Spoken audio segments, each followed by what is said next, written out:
أعوذ بالله من الشيطان الرجيم. بسم الله الرحمن الرحيم.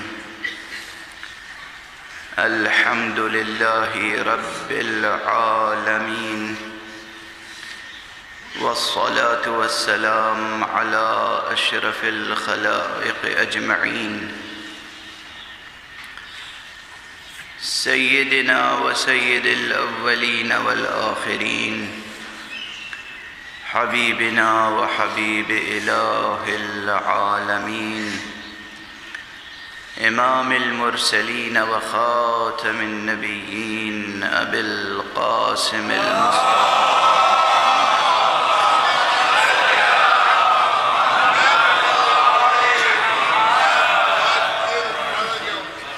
وعلى أهل بيته الطيبين الطاهرين الهداة المهديين المعصومين المظلومين، واللعنة الدائمة على أعداء الدين أجمعين.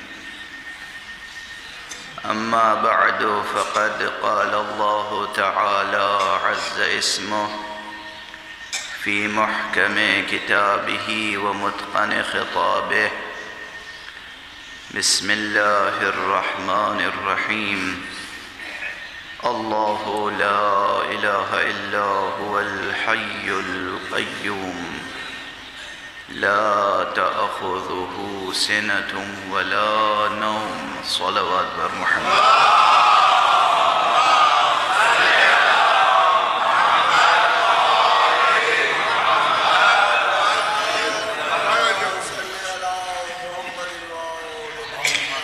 ایک مرتبہ اور بلند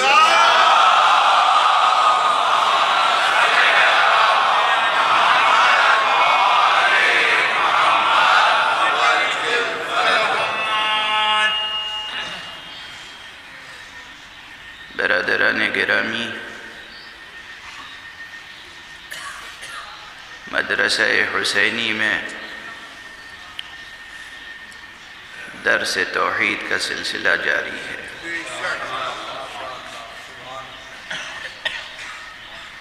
ہمارے لیے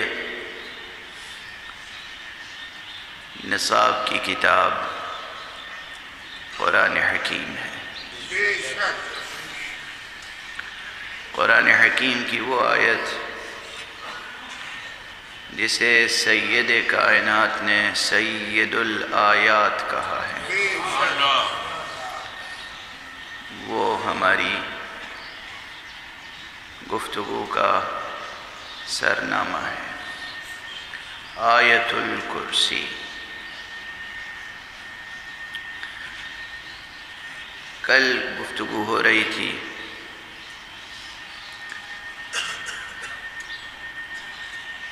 کہ آیت الکرسی مکمل متن ہے، جامع ترین متن ہے علم عرفان نظری کا۔ یعنی کوئی ایک چھوٹے سے چھوٹا مسئلہ بھی عرفان نظری کا چھوٹا نہیں ہے جو اس آیت میں سمٹ نہ آیا۔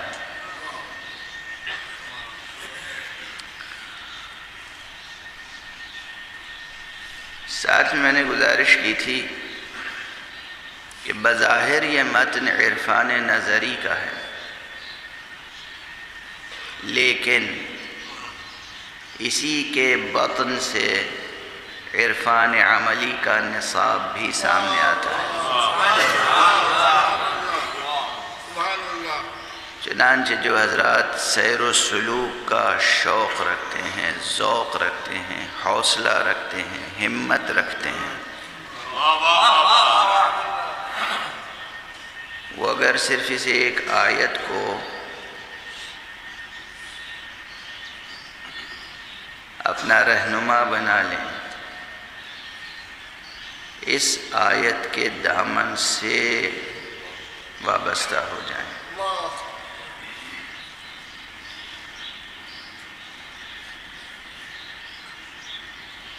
ایک جملہ عرض کر رہا ہوں کہ وہ ماضی اور مستقبل دونوں کی حکمرانی کر سکتے ہیں۔ سبحان اللہ، سبحان اللہ، سبحان اللہ، سبحان اللہ۔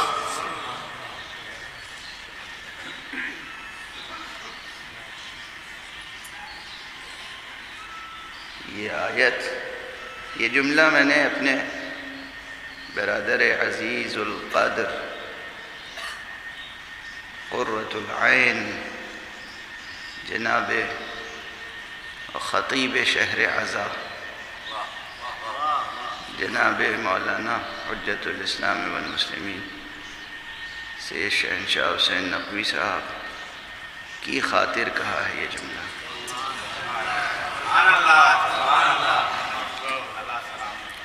پروردگار انہیں سلامت رکھے۔ میں جو بات تنہائی میں کہتا ہوں وہی برسر ممبر کہتا ہوں۔ یہ مجھے بہت عزیز ہیں، اور اس لیے عزیز ہیں کہ میں ان کے اندر مستقبل کی قیادت کی پوری صلاحیت پا رہا ہوں۔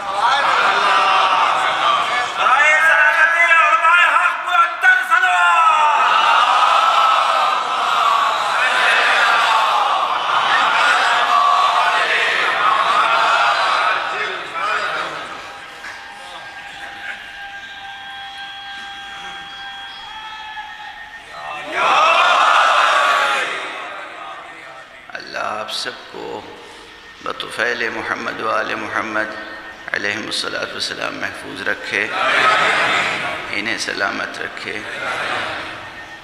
آپ سب کے درمیان یہ ایک بڑی امانت ہے۔ آپ سب بزرگ، خرد، جوان، بچے، مرد، عورت سب ان کی قدر کریں، ان کی حفاظت کریں۔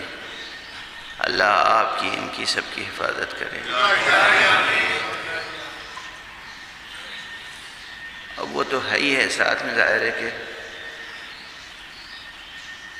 یہ اب حسن ظن کی بنا پہ مجھے اپنا بزرگ مانتے ہیں، تو میں وہ جملے الگ کہتا ہوں کہ جو اجازہ دیا جاتا ہے اس میں بھی یہ جملہ لکھا جاتا ہے کہ ہم وصیت کرتے ہیں اور نصیحت کرتے ہیں اور تاکید کرتے ہیں کہ تقویٰ کا دامن کبھی ہاتھ سے نہ چھوٹے۔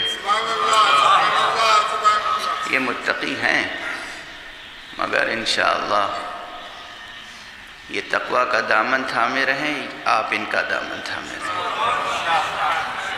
ان میں چونکہ قیادت کی صلاحیتیں ہیں پورے طور پر، اس لیے میں عرض کر رہا ہوں کہ آیت الکرسی اس کی روشنی میں جو عرفان نظری کا نصاب مکمل کرے اور جو عرفان عملی کا نصاب مکمل کرے، وہ ماضی و مستقبل دونوں پہ حکمرانی کرتا ہے۔ شاید یہ چند مجلسیں جو رہ گئی ہیں، آج 5 محرم ہو گئی، ان مجلسوں میں آیت الکرسی کی تفسیر مکمل نہیں کر پاؤں گا، اور صرف کلمہ مبارک الحی کی بحث بھی شاید سمٹ نہ پائے۔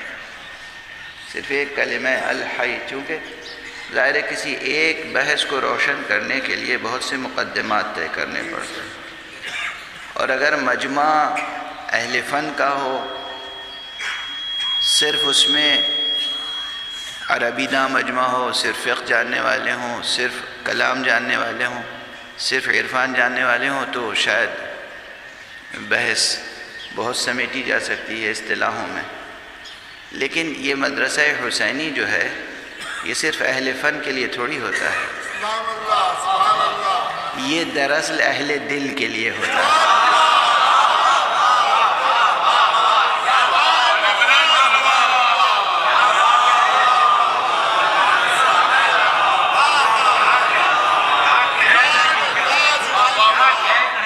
ایک بلندر صلوات ہے۔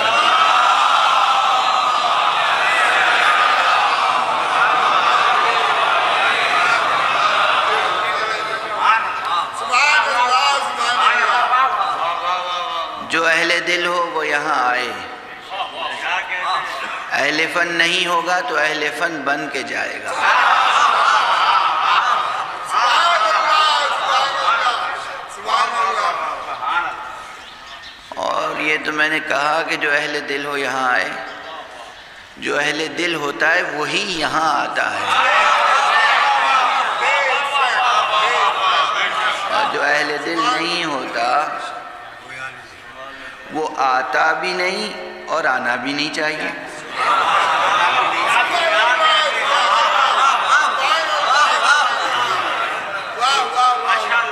بس دل شرط ہے، دل شرط ہے، قلب آدمی شرط ہے، قلب بشر، وہ قلب جو مخاطب الہی بن سکے، وہ قلب، اولو الالباب درکار ہیں یہاں، اولو الالباب درکار ہیں، صاحبان عقل درکار ہیں، صاحبان قلب درکار ہیں ان مطالب کو سمجھنے کے لیے۔ اللہ لا الہ الا هو الحی القیوم، اس معبود حقیقی کے علاوہ کوئی معبود نہیں ہے، وہ حی ہے، وہ قیوم۔ بحث کو آگے بڑھانے سے پہلے یہ جملہ پھر عرض کر دوں کہ صرف نظری بحثوں سے بات بنتی نہیں ہے۔ نظری بحثیں یعنی تھیوریٹیکل ڈسکورس، تھیوریٹیکل ڈسکشنز، صرف تھیوری پڑھنے سے کچھ نہیں ہوتا۔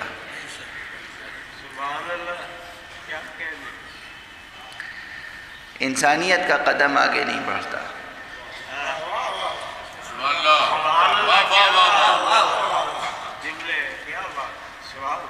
دیکھیے وہ سائنسداں حضرات بھی آتے ہیں بزم میں اور سنتے ہیں اور کمنٹس آتے ہیں، ایوولوشن کا نظریہ اپنی جگہ ہے، 100% ریجیکٹ نہیں کیا جا سکتا، اور 100% سائنسدانوں کا ورژن قبول بھی نہیں کیا جا سکتا۔ سبحان اللہ سبحان اللہ سبحان اللہ ایوولوشن ایک حقیقت ہے۔ اللہ سبحانہ و تعالی نے کریشن کو ایوولوشن کے اصول پر رکھا ہے۔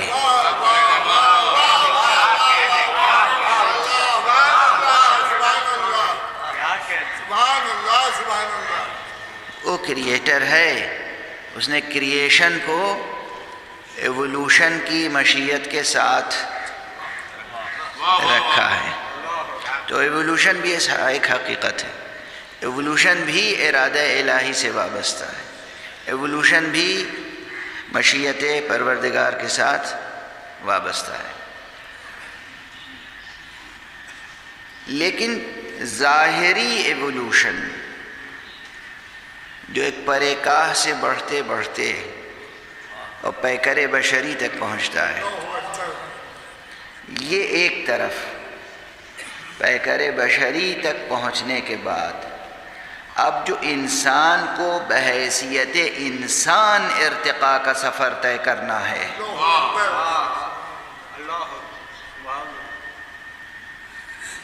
بندر تو انسان بن گیا نا۔ اب میرے جملوں کو آؤٹ آف کانٹیکس اگر آپ کوٹ کریں گے تو پتہ نہیں کیا کیا تفسیریں کر لیں گے، مگر آپ کی ذہانتوں پر فراستوں پر بھروسہ کر کے یہ جملے کہہ کے گزر جاتا ہوں۔ بقول آپ کے انسان بندر بن گیا.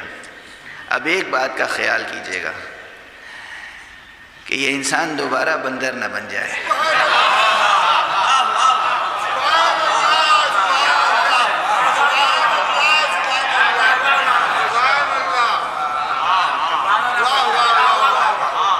اور یہ کسی اور سے خطرہ نہیں ہے،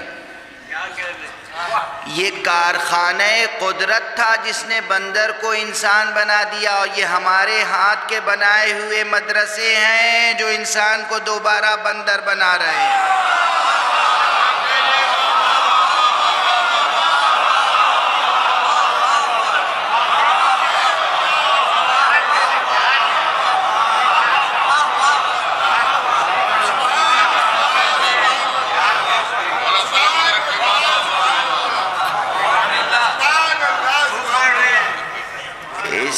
اس سے ملتا جلتا جملہ پہلے بھی کہہ چکا ہوں،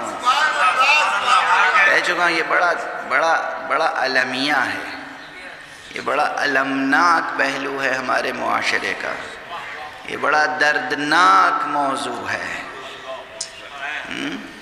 قدرت نے جو کارخانہ بنایا، یہ پورا کارخانہ، یہ عظیم الشان کارخانہ، یہ کائنات، یہ پوری کاسمولوجی جو آپ اسٹڈی کرتے ہیں، یہ کاسموس، یہ کائنات، یہ ایسا کارخانہ ہے کہ اس نے خاک کو زندہ کر دیا، مردے کو زندہ کر دیا، خاک کو نباتات میں بدلا، نباتات کو حیوانات میں بدلا، حیوان کو انسان بنا دیا.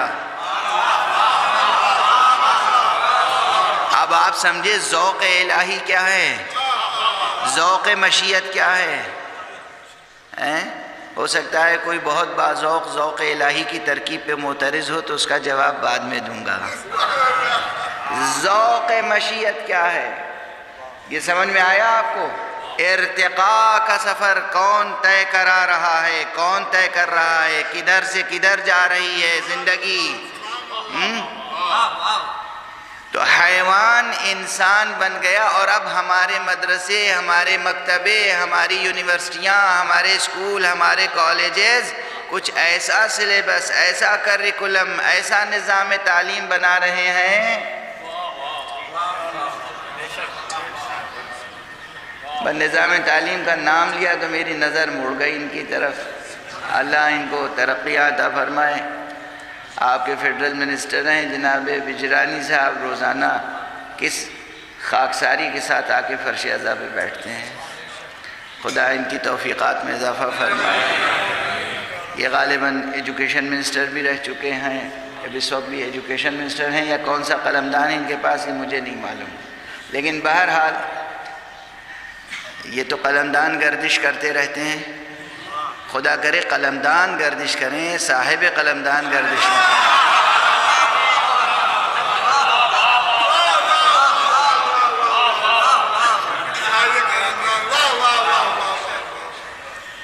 تو ہمارا جو پورا نظام تعلیم ہے، یہ نظام تعلیم اب انسان کو جدید بندر بنا رہا ہے. یہ میرا پرانا جملہ ہے، پرانا جملہ ہے، لیکن اس میں درد جو ہے وہ تازہ ہے کہ کہیں ایسا نہ ہو کہ انسانی معاشرے کی جدید جو سوشل ہسٹری اور کلچرل ہسٹری لکھی جائے، اس میں یہ لکھا جائے کہ انسان تو قدیم بندروں سے وجود میں آیا اور جدید بندر انسان سے وجود میں آیا. یہ نہ لکھا جائے. بہرحال دیکھیے، یہ آپ ہی کے لیے کہہ رہا ہوں، سامعین کے لیے کہہ رہا ہوں. یہ خلاصہ پیغام اہل بیت ہے علیہم الصلاۃ والسلام.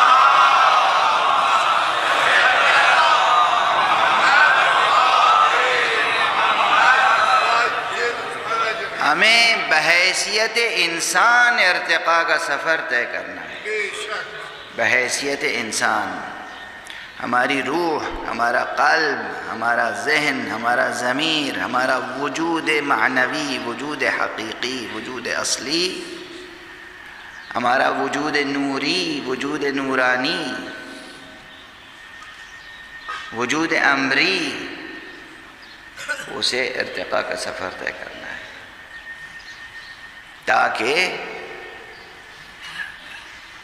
جہاں حاضری ہونی ہے اس کے لائق ہو جائیں۔ اللہ اکبر، سبحان اللہ سبحان اللہ۔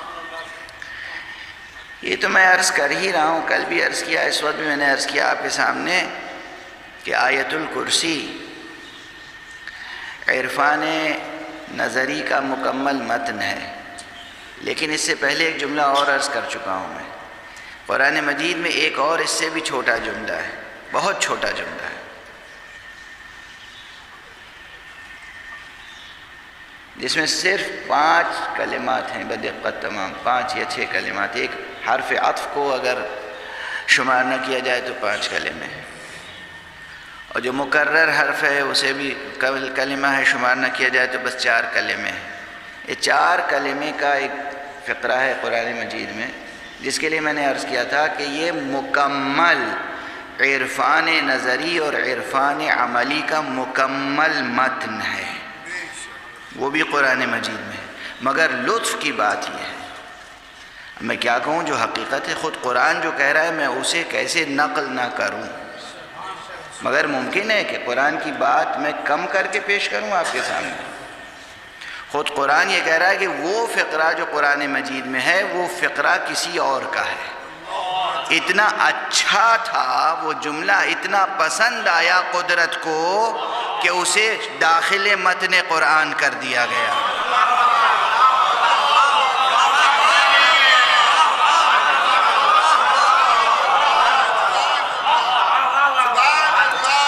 آیت الکرسی کی عظمت اپنی جگہ بے پناہ عظمت ہے، سید الآیات ہے، لیکن اسی قرآن مجید میں ایک فقرہ اور ہے کہ جو پورا سفر ارتقاء بشری جس میں نمایاں ہو رہا ہے، اور وہ کون سا فقرہ ہے؟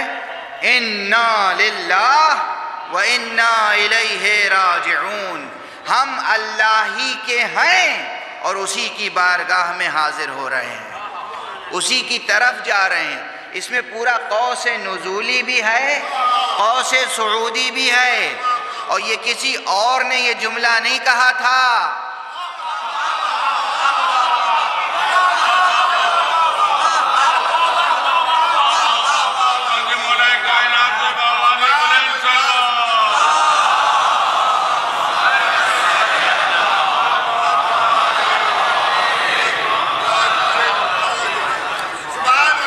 پہلے تو یہ مضمون جب میری زبان پہ آتا ہے تو طبیعت میں وجد کی ایک عجب کیفیت ہوتی ہے، اور برابر اعتراض ہوتے ہیں، برابر اس کا جواب بھی دینا پڑتا ہے۔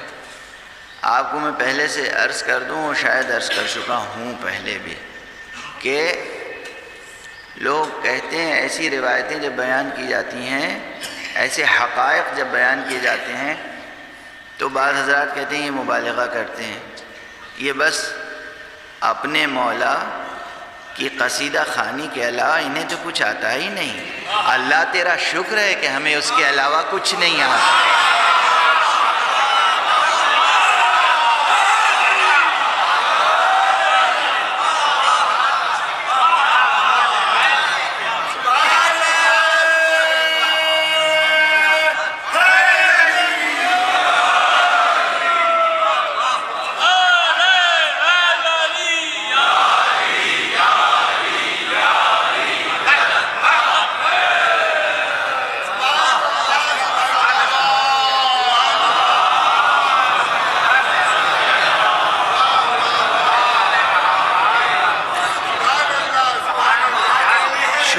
شکر ہے، مقام شکر ہے، ہمیں اپنے مولا کی قصیدہ خوانی کے علاوہ کچھ نہیں آتا، اور کسی چیز کی حاجت ہی نہیں ہے ہمیں۔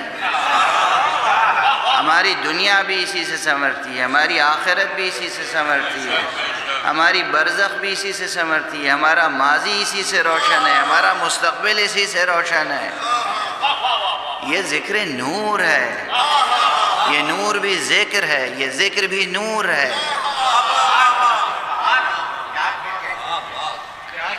نہیں آتی ہمیں، ٹھیک ہے، اچھا ہم قصیدہ خوانی کریں، آپ ہماری بات نہ سنیے، آپ قرآن مجید کی پوری آیت تو پڑھیے ذرا ہمارے سامنے، وبشر الصابرین الذین اذا اصابتهم مصیبہ قالوا انا للہ وانا الیہ راجعون. اچھا یہ قالو کے کیا معنی ہوتے ہیں؟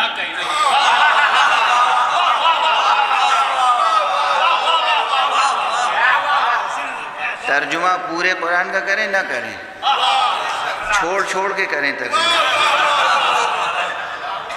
وبشر الصابرین الذین، اے حبیب، اے رسول، اے نبی، آپ بشارت دے دیجئے. کس کو بشارت دے دیجئے؟ وبشر الصابرین، صابرین کو بشارت دیجئے. ظالمین کے لیے کوئی بشارت نہیں ہے.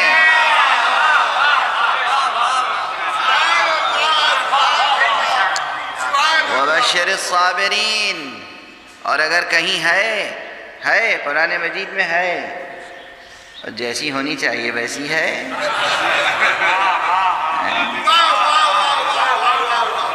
لفظ بشارت کے ساتھ ہے، لفظ بشارت کے ساتھ ہے، اسی مادے کے ساتھ ہے قرآن مجید میں. لیکن بہرحال وبشر الصابرین، بشارت دے دیجئے، مژدہ سنا دیجئے، خوشخبری سنا دیجئے صبر کرنے والوں کو. دیکھیے یہ ہماری تہذیب کے بنیادی اصول و بنیادی اقدار میں ہے صبر. سن رہے ہیں آپ حضرات؟ کل بھی میں نے گزارش کی تھی. اور زندگی کے ہر مرحلے پہ صبر، ہر موڑ پہ صبر. یہ ایڈمنسٹریشن کے لوگ کہیں یہاں کار کھڑی کر دیجئے، وہیں کھڑی کر دیجئے. آپ صبر.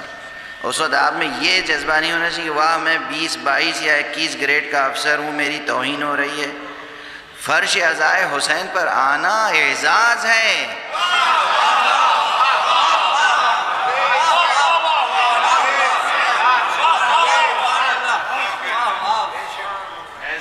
اعزاز ہے، افتخار ہے.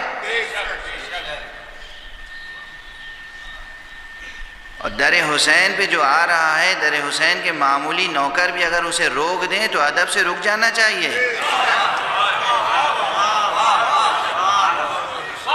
اس وقت تکبر نہیں کرنا چاہیے. کیسا تکبر، کیسا تکبر. صبر ہر جگہ ہمارے لیے، ہماری تہذیب کا جوہر ہے صبر. میں نے عرض کیا تھا نا کہ دنیا کی تہذیبیں 100 برس 200 برس 250 برس بس پھر نابود ہو جاتی ہیں، دفن ہو جاتی ہیں. لیکن یہ تہذیب جو ہے، جو پچھلے 1500 برس سے تہذیب ایک وجود میں آئی، جسے محمد عربی صلی اللہ علیہ وآلہ وسلم اور ان کے اہل بیت اطہار نے وجود بخشا ہے. ان کے تعلیمات، ان کے ارشادات، ان کے خون، ان کے پسینے، ان کی قربانیوں، ان کی ریاضتوں سے جو وجود میں آئی ہے تہذیب، اور ان کے جانثاروں نے جس تہذیب کو اختیار کیا، اپنایا، یہ تہذیب 1500 برس ہو گئے مگر پروان چڑھ رہی ہے. اور تمام جغرافیائی حدیں، سیاسی حدیں سب ٹوٹتی چلی جا رہی ہیں اس کے آگے. یہ تباہ کن سیلاب نہیں ہے، یہ حیات بخش سیلاب ہے.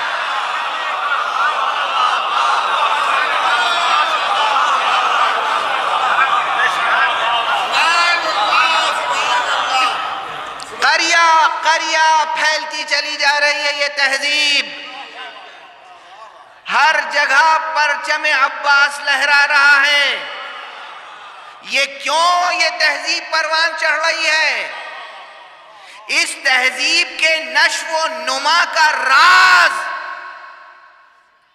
قہر میں نہیں، صبر میں پوشیدہ ہے.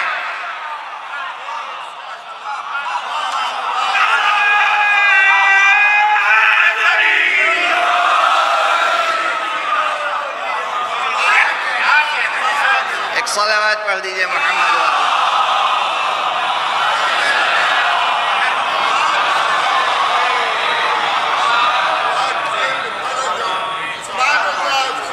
اقتدار طلبی، قہر، غلبہ، جنگ، جدل، دہشت گردی، دہشت پسندی، یہ سب نہیں.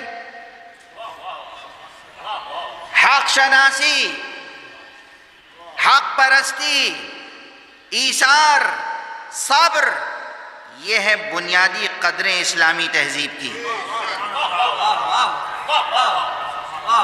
یہ ہے بنیادی قدریں.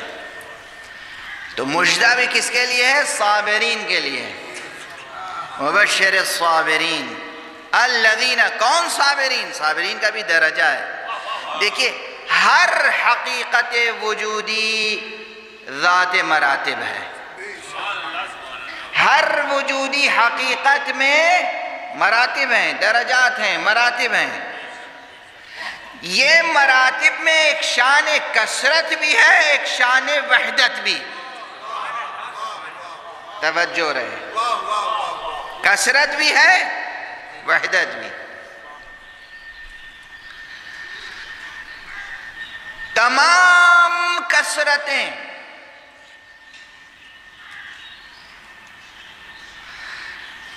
مجھے آپ حضرات سے کوئی سوء ظن نہیں ہے، مگر جب کثرتیں کہہ رہا ہوں تو اردو لہجے میں کہہ رہا ہوں. سین سے نہ سمجھیے گا، سے سمجھیے گا. سبحان اللہ، سبحان اللہ، سبحان اللہ، سبحان اللہ. تمام کثرات، تمام کثرتیں وحدت کے مقابلے میں جو کثرت ہوتی ہے.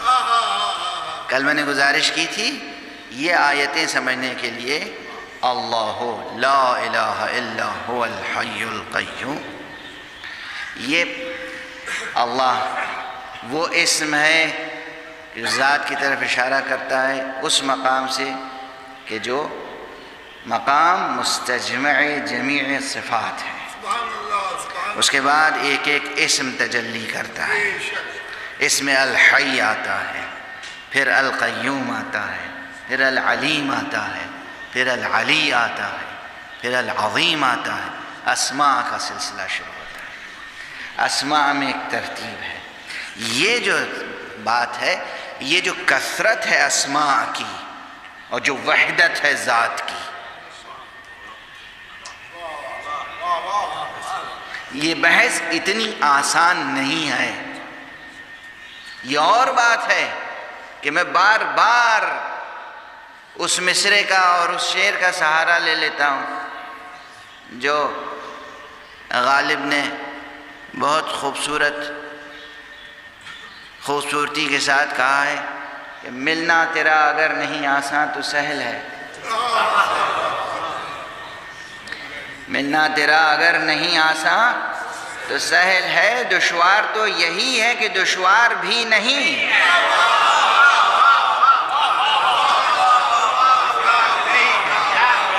یہ عشق مجازی سے لے کر عشق حقیقی تک یہ شعر جہاں چاہیے اپنی معنویت کے ساتھ دیتا ہے. غالب کے ہنر میں یہی ایک خاص بات ہے کہ وہ زندگی کے ہر موڑ پر ساتھ دیتا ہے. دشوار تو یہی ہے کہ دشوار بھی نہیں. یہ وحدت و کثرت کی بحث آسان نہیں ہے لیکن دشوار بھی نہیں ہے. شرط یہ ہے وحدت و کثرت کی بحث میں سب الجھے، سب نے ٹھوکریں کھائیں، چاہے وہ عرفان نظری کے ماہرین ہوں یا عرفان عملی میں کام کرنے والے ہوں، سب نے ٹھوکریں کھائیں. سلامتی سے وہ گزر گئے جو دامن اہل بیت مصطفیٰ تھامے رہے.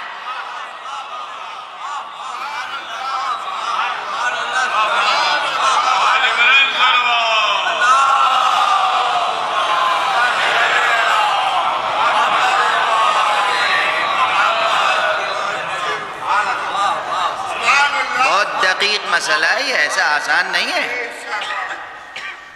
اور اسی لیے یاد رکھیے کہ خود دامن اہل بیت تھامنا بھی کوئی بہت آسان نہیں ہے. کہاں ہر ایک تھام پاتا ہے. یہ کس کے نصیبے، یہ کس کا مقدر کہ اس کا ہاتھ دامن اہل بیت تک پہنچ جائے. در اہل بیت سے وابستگی بہت بڑا کمال ہے جو انسان کو حاصل ہوتا ہے. کمال ہے جو انسان کو حاصل ہوتا ہے۔ بہرحال تو میں گزارش کر رہا تھا کہ یہ صبر بھی ذات مراتب ہے، صبر کے بھی مراتب ہیں، اس لیے یہاں مشخص کیا گیا کہ وَبَشِّرِ الصَّابِرِينَ الَّذِينَ، ان صابرین کو مژدہ سنائیے جو کہ ان پر جب مصیبتیں پڑتی ہیں الذین اذا اصابتہم مصیبہ قالوا، تو وہ یہ کہتے ہیں کہ کیا کہتے ہیں؟ انا للہ و انا الیہ راجعون۔ قرآن تو خود کہہ رہا ہے کہ یہ کسی اور کا جملہ ہے جو ہم تمہیں سنا رہے ہیں۔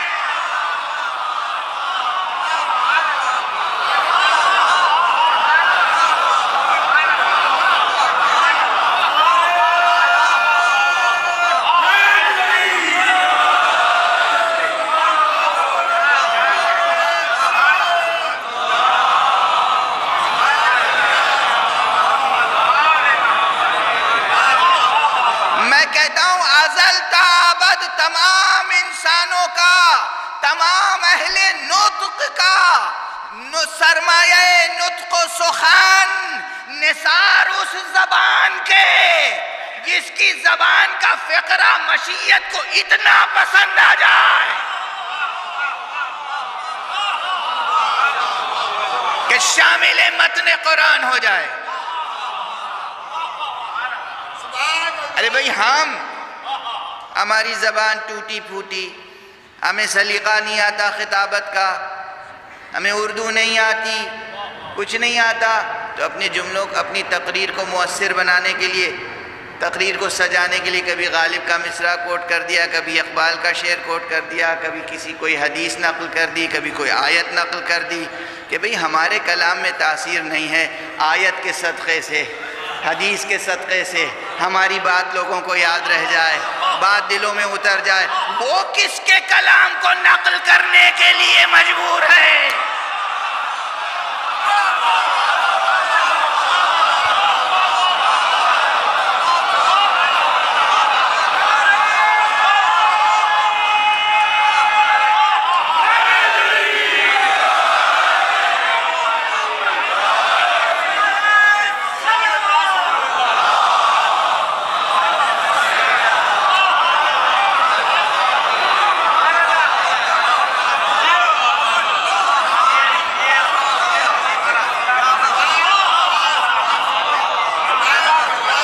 مجبور نہیں ہے، نہیں، وہ بے نیاز ہے۔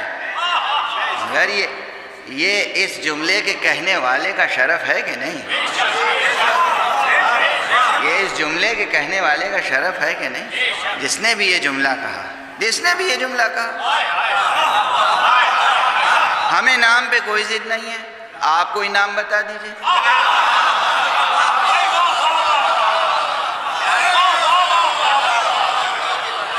بتائیے کس نے کہا تھا، کب کہا تھا؟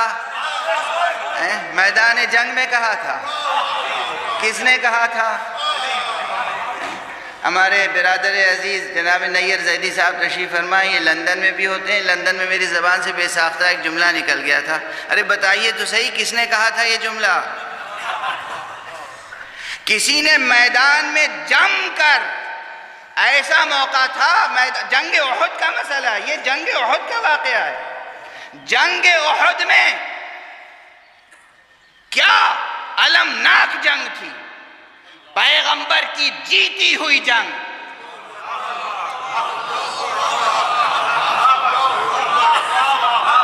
پیغمبر کی جیتی ہوئی جنگ، حضور کی نافرمانی کی بنا پر مسلمان ہار گئے تھے۔ قیامت تک کے لیے اصول یاد رکھیے، مسلمان جب بھی کہیں ہارے گا حضور کی نافرمانی کی بنا پر،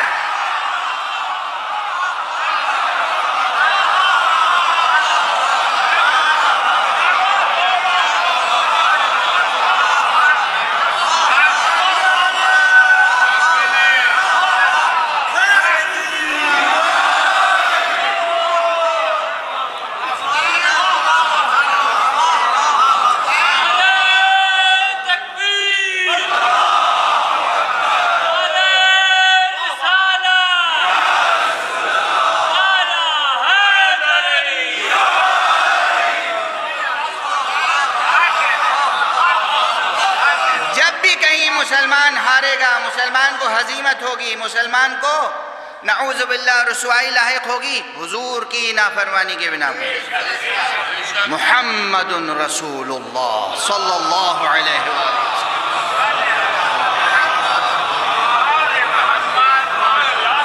حضور کی جیتی ہوئی جنگ،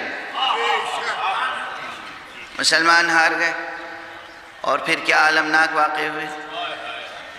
وہ جسے مولا کائنات امیر المومنین علیہ السلام سے پہلے اسد اللہ کا لقب حاصل تھا۔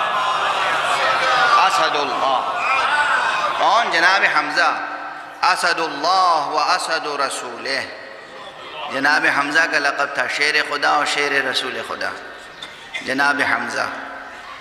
جناب حمزہ کی ایک ہیبت تھی۔ جناب حمزہ ان کا نام ہی مشرکین کے لیے کافی ہوتا تھا۔ کہیں کوئی کہہ دے کہ حمزہ آ رہے ہیں، پھر کوئی میدان میں ٹکتا نہیں تھا۔ یہ تاریخ کی سچائی ہے۔ ایسے شیر خدا کی شہادت، جناب حمزہ شہید ہوئے۔ کفار اس فکر میں تھے کہ گویا کل طاقت پیغمبر کی تو حمزہ ہی تھے، گویا ہم نے انہیں شہید کر دیا، اب ان کے قدم اکھڑ جائیں گے۔ اس لیے حضرت علی کے پاس سے گزرتے ہوئے ایک کافر نے کہا کہ حمزہ قتل ہو گئے۔ اسے یہ گمان تھا، گمان باطل، کہ حمزہ کے قتل کا واقعہ، شہادت کا واقعہ سن کے یہ گھبرائیں گے، مضطرب ہوں گے، پریشان ہوں گے۔ امیر المومنین علیہ السلام نے اس نے جیسے جملہ کہا اِنَّا لِلَّهِ وَإِنَّا إِلَيْهِ رَاجِعُونَ۔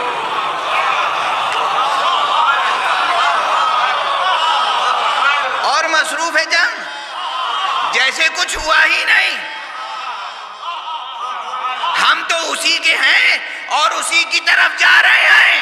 حمزہ آگے آگے، ہم پیچھے پیچھے، ہم جا ہی رہے اسی طرف۔ ہمیں تم شہادت سے ڈراتے ہو، ہمیں موت سے ڈراتے ہو۔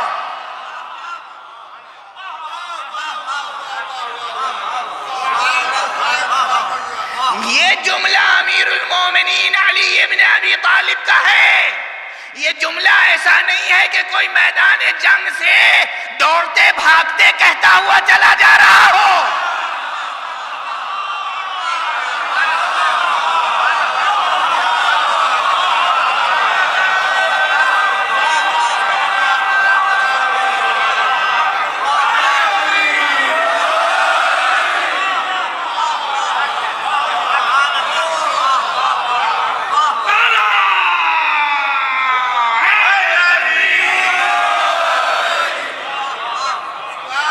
صلوات پڑھ دیجئے محمد۔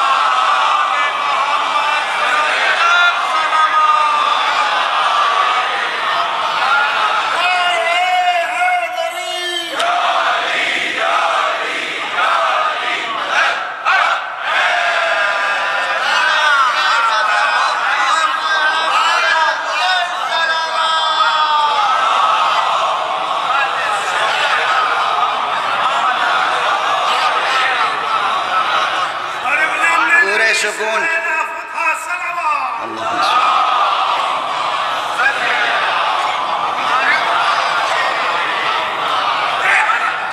پورے سکون کے ساتھ، پورے وقار کے ساتھ، پورے اطمینان کے ساتھ سن لیا، جواب بھی دے دیا۔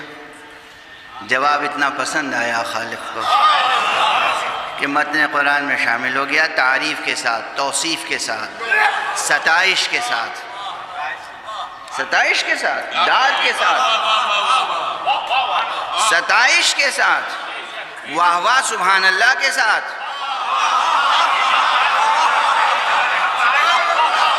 دلیل دوں؟ بشارت کیا ہے؟ آگے آیت پڑھیے، بشارت کیا ہے؟ وَبَشِّرِ الصَّابِرِينَ الَّذِينَ إِذَا أَصَابَتْهُمْ مُصِيبَةٌ قَالُوا إِنَّا لِلَّهِ وَإِنَّا إِلَيْهِ رَاجِعُونَ أُولَئِكَ عَلَيْهِمْ صَلَوَاتٌ مِّن رَّبِّهِمْ وَرَحْمَةٌ وَأُولَئِكَ هُمُ الْمُهْتَدُونَ۔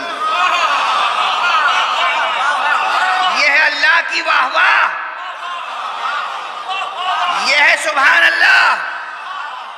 اولئک علیہم صلوات من ربہم، وہی وہ ہیں جن کے لیے اللہ سند افتخار بھیجتا ہے.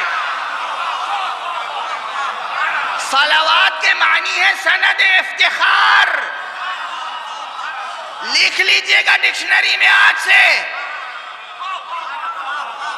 اس آیت میں صلوات کے معنی رحمت کے نہیں ہیں.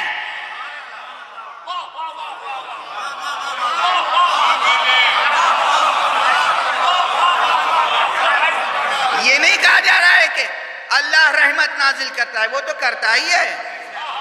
صلوات یہاں جو ہے اولئک علیہم صلوات من ربہم ورحمہ. اگر صلوات کے معنی رحمت کہیں تو پھر دوبارہ رحمت کہنے کی ضرورت نہیں تھی.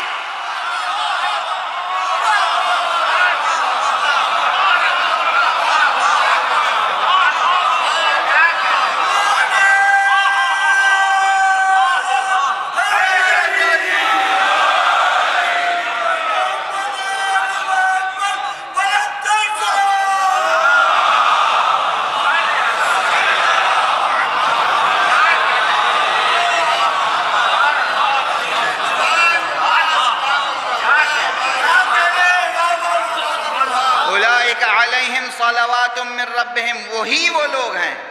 یہ اسلوب، یہ سبق، یہ اسلوب، یہ کنسٹرکشن جملے کا یہ بتاتے ہیں علماء تشریف فرمائیں، افاضل تشریف فرمائیں. ان سے پوچھئے کہ جملہ یہ جو ساخت ہے جملے کی، اس میں مضمون حصر کا ہے. اولئک علیہم صلوات من ربہم، وہی وہ ہیں جن کے لیے سند امتیاز و افتخار ہے خدا کی طرف سے. ورحمہ، اور اللہ کی رحمت ہے. اور مزید سند کیا ہے؟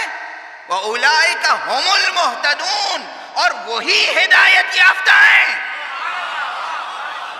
وہی مہدی ہیں، وہی ہادی ہیں، وہی صراط مستقیم ہیں. صلوات پڑھنے محمد و آل محمد.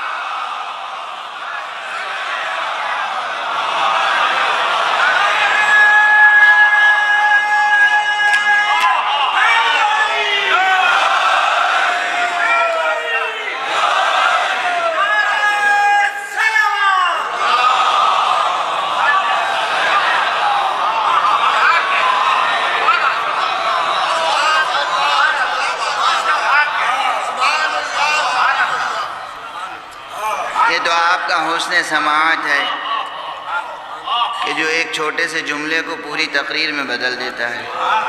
میں کہہ صرف یہ رہا تھا کہ علم عرفان نظری کا ایک مکمل متن ہے آیت الکرسی، اور دوسرا مکمل متن ہے یہ آیہ انا للہ. فرق دونوں میں کیا ہے؟ فرق یہ ہے کہ وہاں مباحث نظری کا پہلو غالب ہے، یہاں سیر عملی کا رخ نمایاں ہے. یہ ہے دونوں مقامات میں فرق. وہاں مباحث نظری غالب، اللہ لا الہ الا هو الحی القیوم لا تأخذہ سنۃ ولا نوم لہ ما فی السماوات وما فی الارض من ذا الذی یشفع عندہ الا بإذنہ یعلم ما بین ایدیہم وما خلفہم. یہ پوری آیت اس میں علمی مباحث غالب ہیں، نظری مباحث، تھیوریٹیکل ایسپیکٹس. اور آیہ انا للہ میں سیر، حرکت اللہ، وہ پہلو غالب ہے. توجہ ہے؟ بس اب گفتگو کو سمیٹ رہا ہوں، وقت گزر چکا.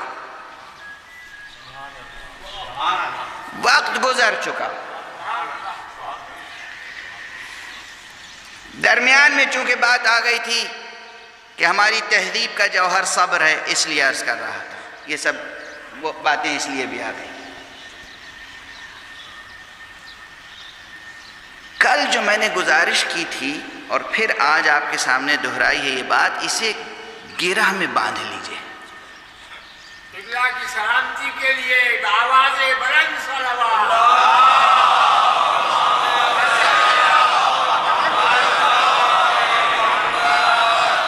اللہ رب العزت آپ سب کو سلامت رکھے. ہم سب کو بارگاہ حق میں جانا ہے. یا ایھا الانسان انک کادح الی ربک کدحا فملاقی. ہر فرد بشر کو محضر حق میں پہنچنا ہے، جانا ہے. منزل وہی ہے، مقصد وہی ہے، مراد وہی ہے، پہنچنا وہی ہے، ہر حال میں پہنچنا ہے.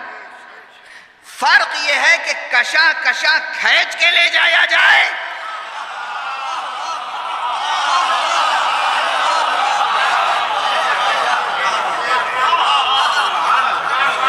یا سر کے بل شوق سے اس کی بارگاہ میں پہنچا جائے.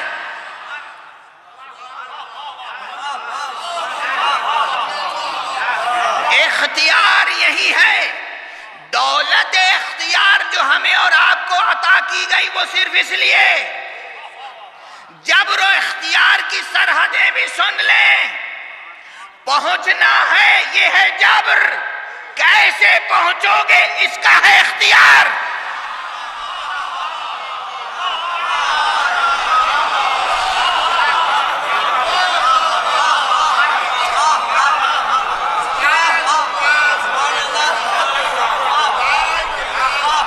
جبر و اختیار کی بحث بھی لا محالہ آتی ہی آتی ہے، اس سے مفر نہیں ہے. یہ چاہے وہ فلسفہ ہو اور چاہے علم عرفان نظری ہو، چاہے علم عرفان عملی ہو، جبر و اختیار کی بحث آتی ہی آتی ہے. اور جہاں جبر و اختیار کی بحث آتی ہے وہاں میں یہ شعر بھی اکثر سناتا ہوں. اور وہ حضرت شیخ امام بخش ناسخ کا شعر ہے. کیا خوبصورت شعر ہے. اس موضوع پر کتنا جامع شعر ہے. 2 مصروں میں کیا کیا کہہ دیا. اور ساری فلسفیانہ شاعری دوسرے شعراء کی ایک طرف، ناسخ کے یہ 2 مصرے ایک طرف. پوری غزل کی دلاویزی بھی قائم ہے اور پورے فلسفہ جبر و اختیار کو بھی پیش کر دیا ہے. کہتے ہیں چلا عدم سے میں جبرن تو بول اٹھی تقدیر. چلا عدم سے میں جبرن تو بول اٹھی تقدیر. بلا میں پڑنے کو کچھ اختیار لیتا جا.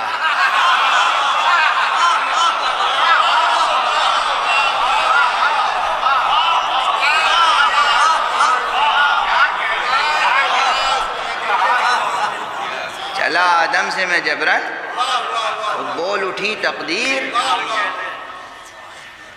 ابھی لکھنؤ میں میں نے لکھنؤ یعنی ناسخ کا شہر، وہاں ایک تقریر کی تھی تو میں نے گزارش کیا کہ لکھنؤ والوں نے ناسخ کے ساتھ انصاف نہیں کیا.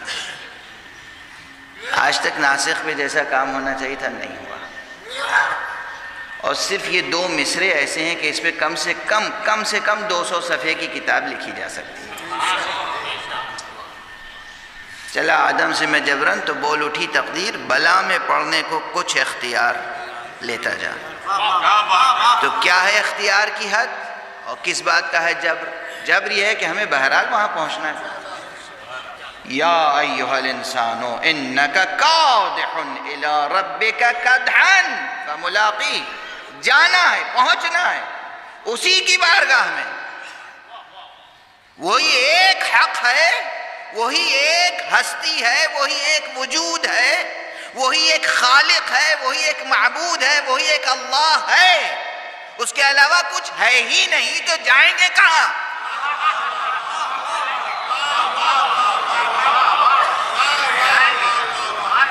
اس کے علاوہ کچھ ہے ہی نہیں تو جائیں گے کہاں؟ جانا تو وہی ہے. اختیار یہ دے دیا گیا کہ آنے کا اسلوب کیا ہو، طریقہ کیا ہو. تمہیں کھینچ کے کشاں کشاں لایا جائے یا اپنے جذبے سے، اپنے شوق سے، اپنے ذوق سے، محبت سے، عشق سے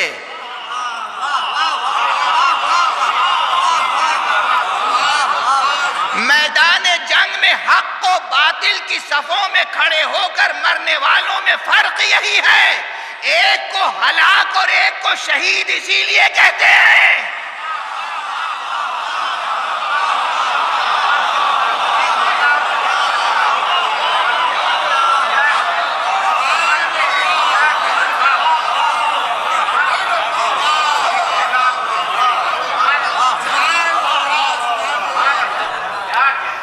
ایک ہی میدان ہے، دو قتل ہونے والے ہیں، ایک کو کہتے ہیں ہلاک، ایک کو کہتے ہیں شہید۔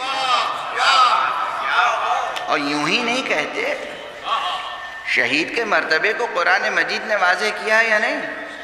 کہا شہید زندہ ہے، شہید زندہ ہے۔ اس کو کیوں نہیں زندہ کہا؟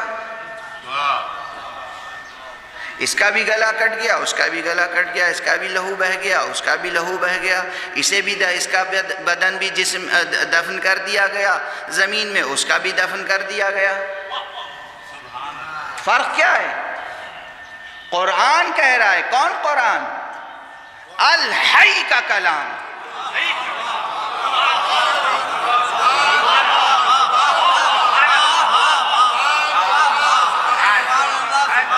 اللہ لا الہ الا هو الحی، اس حی کا کلام، اس حی و قیوم کا کلام، وہ کہہ رہا ہے کہ شہید زندہ ہیں۔ وَلَا تَحْسَبَنَّ الَّذِينَ قُتِلُوا فِي سَبِيلِ اللَّهِ، جو اللہ کی راہ میں قتل ہوئے انہیں گمان نہ کرو کہ وہ مردہ ہیں۔ ایک نہیں، دو مقامات پر صراحتاً اور نہ جانے کتنے مقامات پر کنایتاً قرآن مجید نے اپنی راہ میں جان دینے والوں کو زندہ کہا۔ تو یہ صرف پرتکلف بیان تھوڑی ہے،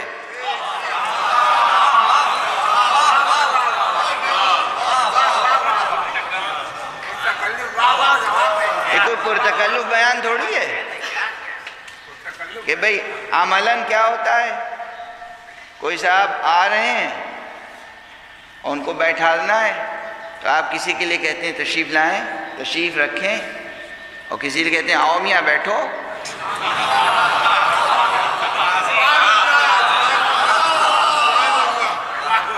تو جوہری طور پہ دونوں میں فرق محسوس نہیں ہوتا نا، اور جو فرق ہے اس پہ کبھی اور بات کروں گا۔ فرق تو اس میں بھی ہے، فرق تو ہے، لیکن جو فرق یہاں ہے وہ بھی یہاں نہیں ہے۔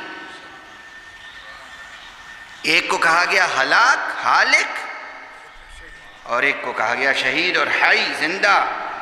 توجہ ہے، زندہ وہی ہے جو اپنی ہمت سے، اپنے حوصلے سے، اپنے جذبے سے، اپنے شوق سے بارگاہ حق میں حاضر ہو جائے،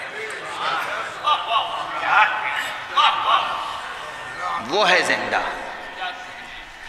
وہ ہے زندہ جو اس حی کے پاس زندگی کے آداب کے ساتھ پہنچے، اپنے ارادے سے جانا گویا زندہ جانا ہے۔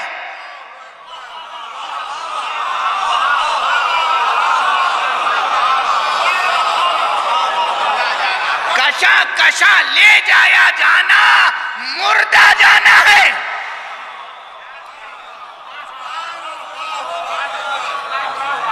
اتنی دور پہ جناب اختر ضامن صاحب تشریف فرمائیں، وہ جس چیز پہ تشریف فرمائیں اس کا نام ہے کرسی۔ جناب اختر ضامن صاحب حی ہیں، زندہ ہیں ماشاءاللہ، خدا ان کا سایہ برقرار رکھے۔ وہ کرسی وہ بے جان ہے، میں وہاں سے اشارہ کروں کرسی کو کہ یہاں آؤ، آئے گی؟ نہیں آئے گی، کرسی اٹھا کے لانا پڑے گا۔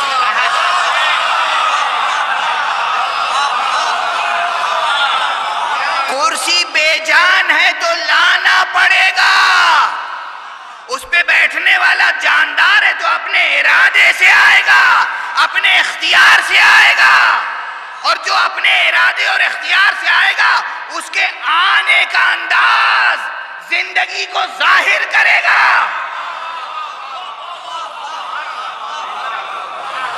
انبیاء خدا، اولیاء خدا، ائمہ خدا، ائمہ حق، یہ حی ہوتے ہیں اور حی کے نمائندے، اسی لیے قتل گاہ میں اپنے قدموں سے شوق کے ساتھ جاتے ہیں۔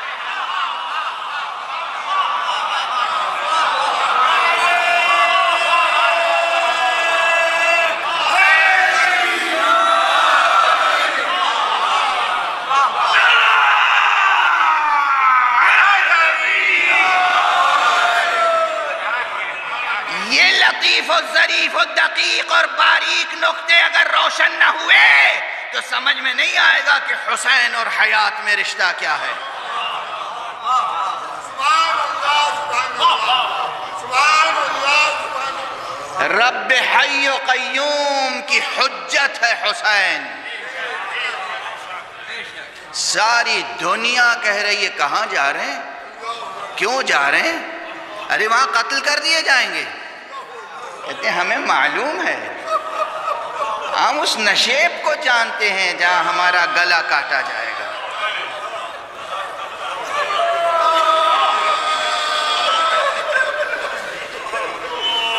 سنیں روایت، سن لیں، شاید یہ روایت بھی اس سے قبل میں نے نہیں گزارش کی ہے، اور اس روایت کی صحت و وثاقت کے لیے صرف یہ کافی ہے کہ اسے علامہ مفید علیہ الرحمہ نے بھی نقل کیا ہے۔ شیخ مفید،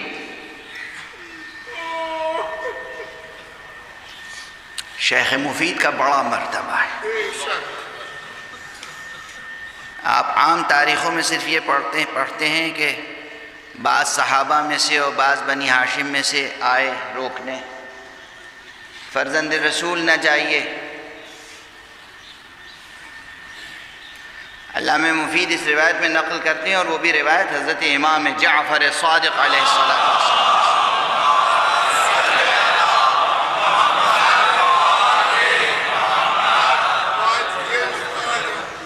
فرماتے ہیں کہ جب امام علیہ السلام نے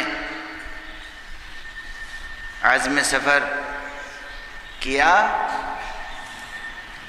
تو فرشتے نازل ہوئے، ملائکہ کی فوج، ملائکہ مصومین کی فوج، اور آنے کے بعد انہوں نے کہا کہ فرزند رسول آپ حجت خدا ہیں، آپ امام وقت ہیں، اللہ نے ہمارے ذریعے سے آپ کے جد کی مدد کی تھی بدر میں، اللہ کے اذن سے ہم آپ کے پاس آئے، ہم آپ کے ساتھ جنگ کریں گے، ہم آپ کے ساتھ چلیں گے۔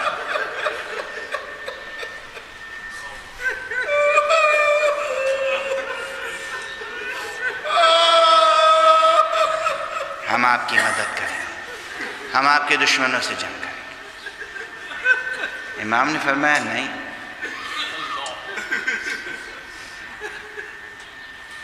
مجھے تو وہی جملے اختیار فرمائے کہ وعدہ گاہ وہ نشیب ہے، وعدہ گاہ وہ نشیب ہے۔ ہمیں کربلا جانا ہے، ہمیں قتل ہونا ہے، ہم جائیں گے نہیں تو امت کا امتحان کیسے ہوگا؟ بہت پہلے میں نے اسی ممبر پہ ایک اشرا پڑھا تھا، اس کا عنوان تھا ایمان اور امتحان۔ میں نے گزارش کی کہ امتحان اور قربانی میں کیا فرق ہے۔ عام طور پہ سمجھا جاتا ہے کربلا جانا امام حسین کا امتحان تھا، نہیں، امام حسین علیہ السلام قربانی کے لیے جا رہے تھے۔ مدینے سے نکلنا امام کا اہل مدینہ کے لیے امتحان تھا۔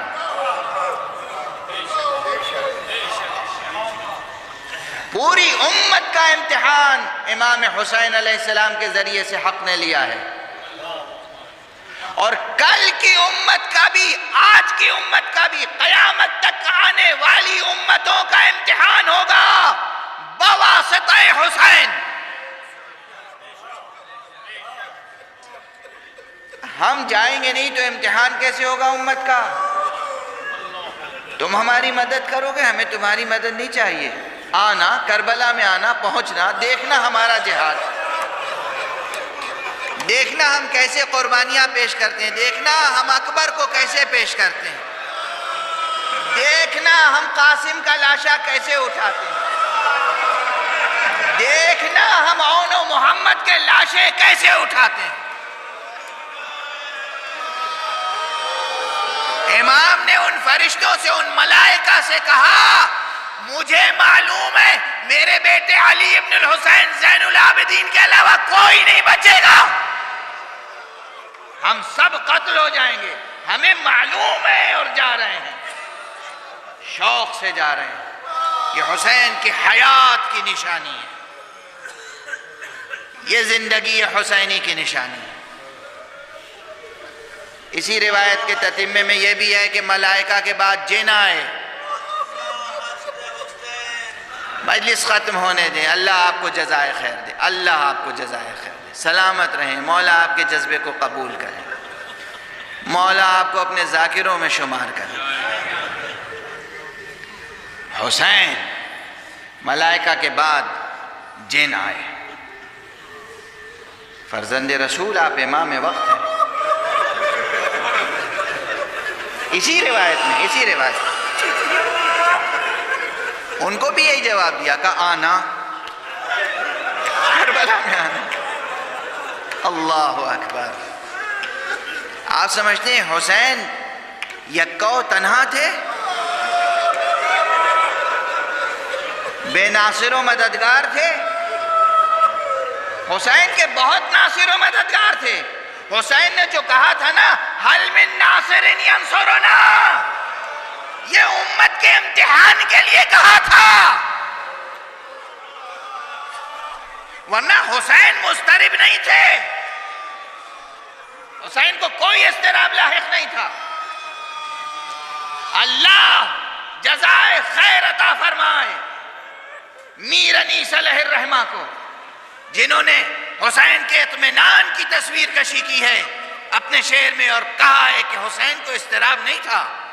گزر گئے تھے کئی دن کہ گھر میں آب نہ تھا، مگر حسین سے صابر کو اضطراب نہ تھا۔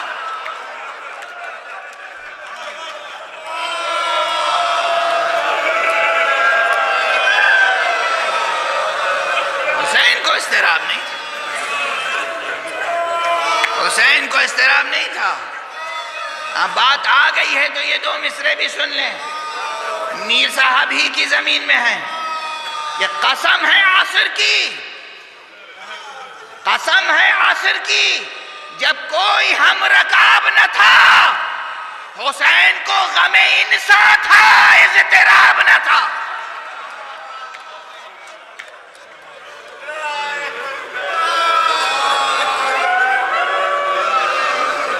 بس دو فقرے اور۔ آج یوں تو سب کی شہادتیں روز عاشورہ ہوئیں، مگر آج اس عزا خانے میں جناب زینب کے بچوں کا ماتم ہوگا۔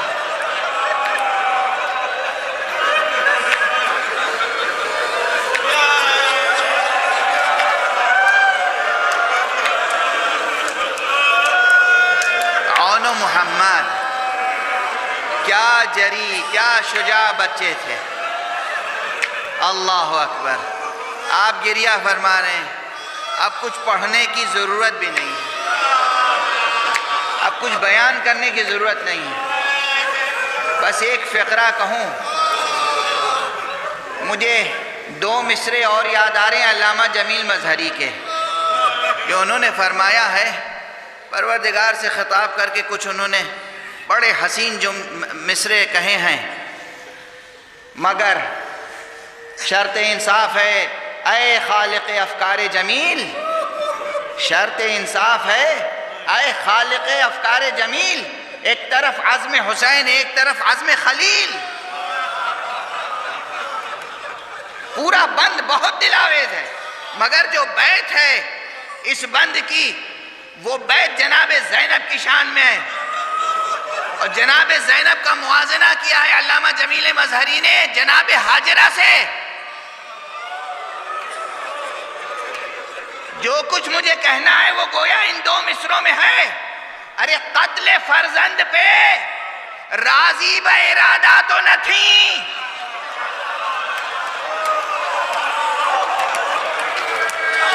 قتل فرزند پہ راضی با ارادہ تو نہ تھی. ہاجرہ صبر میں زینب سے زیادہ تو نہ تھی.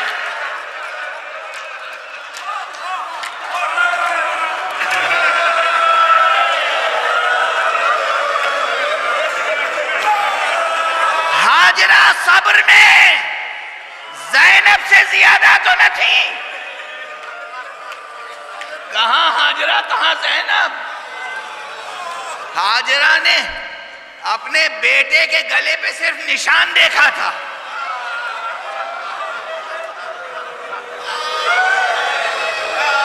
اور زینب نے کیا دیکھا؟ کس انداز سے دیکھا؟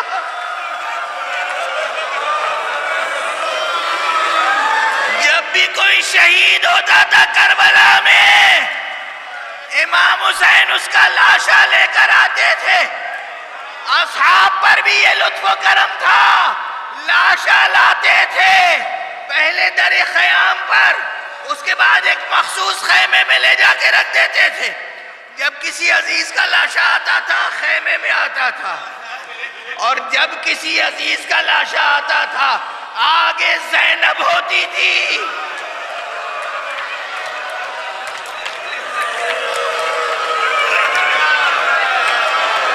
بنی ہاشم کے 18 لاشوں میں جتنے خیمے میں آئے سب کا استقبال زینب نے کیا، مگر جب اون محمد کے لاشیں آئے زینب نظر نہیں آئی.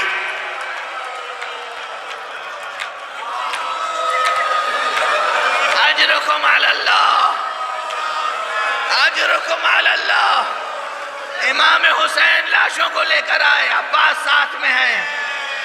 جناب عباس، جناب امام حسین لاشوں کو لائے، لاشوں کو خیمے میں لٹا دیا. امام حسین نے خود اپنے کو لاشوں کے درمیان گرا دیا. کبھی اس بچے کو سینے سے لگاتے ہیں، کبھی اس بچے کو سینے سے لگاتے ہیں، کبھی اس کا رخسار بوسا دیتے ہیں، کبھی اس کے رخسار کو بوسا دیتے ہیں، کبھی اس کی پیشانی کو بوسا دیتے ہیں، کبھی اس کی پیشانی کو. بلاؤ زینب کو، بلاؤ زینب سے کہو تمہاری قربانی